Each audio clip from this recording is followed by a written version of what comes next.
Assalamualaikum warahmatullahi wabarakatuh. Alhamdulillah, ngaji peradaban hari ini masih peradaban Eropa sebelum Islam, Romawi pada pembahasan sebelumnya. Nah, ini pagi-pagi kita buat video sambil sedikit ngopi. Baik, topik ngaji peradaban kali ini adalah problem teologi Kristen.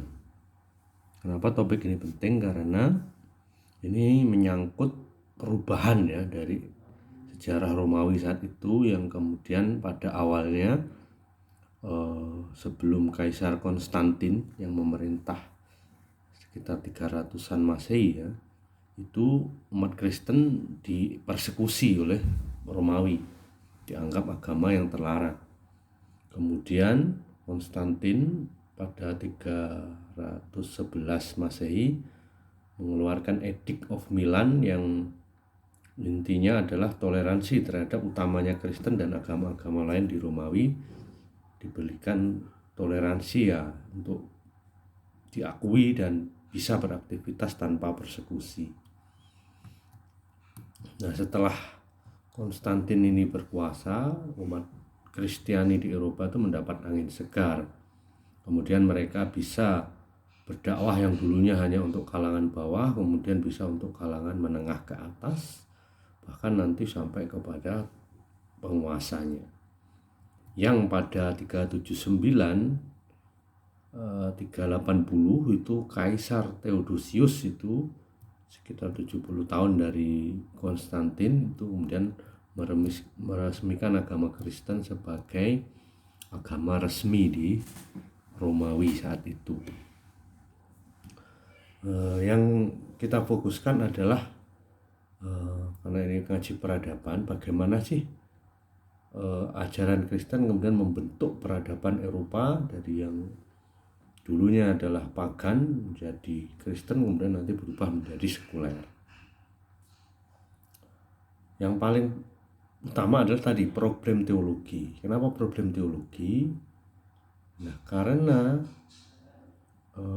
beda ya dengan peradaban Islam di mana ajaran dari Rasulullah SAW itu bisa dihafal, kemudian berikutnya ditulis secara mutawatir, artinya hafalan dari banyak orang itu yang kemudian ditulis, yang tidak sama tidak dituliskan, sehingga terjaga. Jadi Al-Quran di masa sahabat, di masa murid Nabi itu terjaga, kemudian tertulis setelah Rasulullah wafat. Berbeda dengan di masa Yesus, tidak ada tradisi menulis, tentu apalagi tradisi menghafal. Nah, Bible atau Injil itu ditemukan sekitar 400 tahun setelah Yesus. Ya, namanya Codex Sinaiticus karena ditemukan di Sinai, sekarang Mesir ya. Bahasanya Yunani, padahal bahasa Yesus adalah Aramaik dan bahasa Yesus sudah punah, tidak ada lagi. Jadi ajaran Yesus sendiri itu sulit diverifikasi melalui teks ini, karena ada lagi Codex Vaticanicus, sehingga memunculkan Bible itu adalah bervariasi. Tiap sekte beda Biblenya, jumlah ayatnya beda, beberapa isinya juga berbeda ya kan? Hingga ajaran ketuhanan di dalam Kristen itu tidak jelas. Ini sebagai gambaran saya kutip dari bukunya Profesor Bart Ehrman, seorang profesor ahli perjanjian baru ya, ahli sejarah Kristen dari UNC, University of North Carolina, Chapel Hill, Amerika Serikat.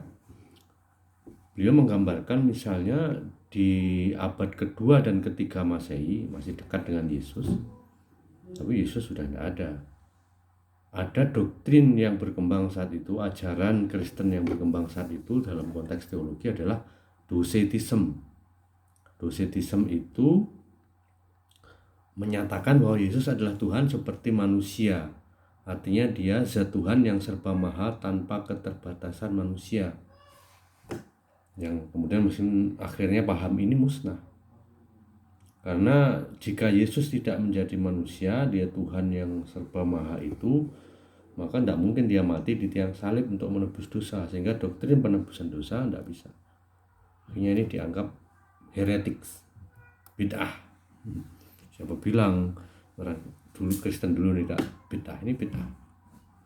Kemudian masih di abad yang sama 2-3 Masehi ada doktrin yang berkembang juga namanya separationism yang menerangkan bahwa Kristus dan Yesus itu dua individu terpisah, di mana Yesus sebagai manusia yang soleh, manusia dimasuki oleh zat ketuhanan Kristus. Artinya ketika Yesus mati menebus dosa di tiang salib, yang mati dia manusia, tapi zat ketuhanan Kristus itu tidak mati, dia yang kembali ke langit. Ini menjelaskan doktrin ketuhanan tuh bingung gitu. Beda dengan Islam. Qul huwallahu ahad, Allahus samad, lam yalid walam yulad walam yakul lahu kufuwan ahad. Prinsipnya. Kemudian di abad ketiga, ini mendekati abad keempat, ada modalisme. Saat itu doktrin ini menjadi pandangan standar umat Kristen yang menyatakan bahwasanya Tuhan eksis dalam 3 mode. Seperti aja ya, Sun Goku ada Super Saya 1, 2, 3. Ada 3 mode penjelasannya. Semisal saya ini adalah anak dari ayah saya, ya kan? Saya juga ayah dari anak saya juga saudara dari saudari saya. Paham ini cukup lama dipeluk dan menjadi paham dominan saat itu. Bahkan sampai sekarang juga masih ada sekte Kristen yang memahami seperti ini. Meski kemudian disesatkan, ya, heresi, bid'ah.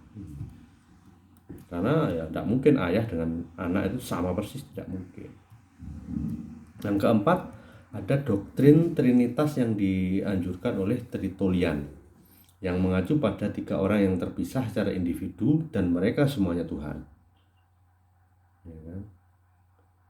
Tapi kemudian oleh gereja ortodoks ditolak karena Tuhan tidak boleh 3 meskipun ada 3 unsur. Bingung kan? Nah, saya sendiri juga bingung ini. Lalu yang kemudian muncul dengan ijtihadnya itu namanya pendeta Arius. Ajarannya Arianisme yang menyatakan Tuhan dan Roh Kudus itu inferior, di bawahnya Tuhan Ayah, di bawahnya Allah. Karena tidak mungkin Tuhan berbagi kekuasaan. Ini yang disebut Unitarian. Ya sebenarnya beda banget dengan konsep tauhid, karena masih menganggap ya ada Tuhan level kedua, yaitu Yesus dan Roh Kudus. Ini menurut Arius atau Arianisme ini, Yesus itu adalah ciptaan terbaik, ya kan? Karena dia dilahirkan, dia punya permulaan berbeda dengan Allah. Dia tidak punya permulaan, dia adalah ciptaan terbaik Tuhan. Meskipun dikalahkan nantinya paham ini, tapi masih banyak sekte minoritas Kristen yang meyakini ajaran ini.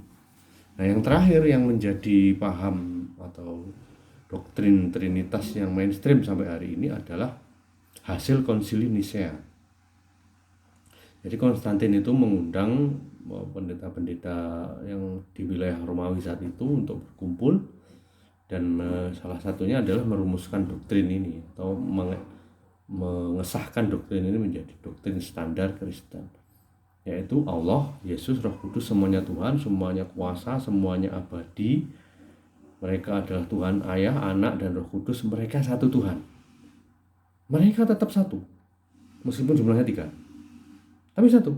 Nah, bingung juga ini.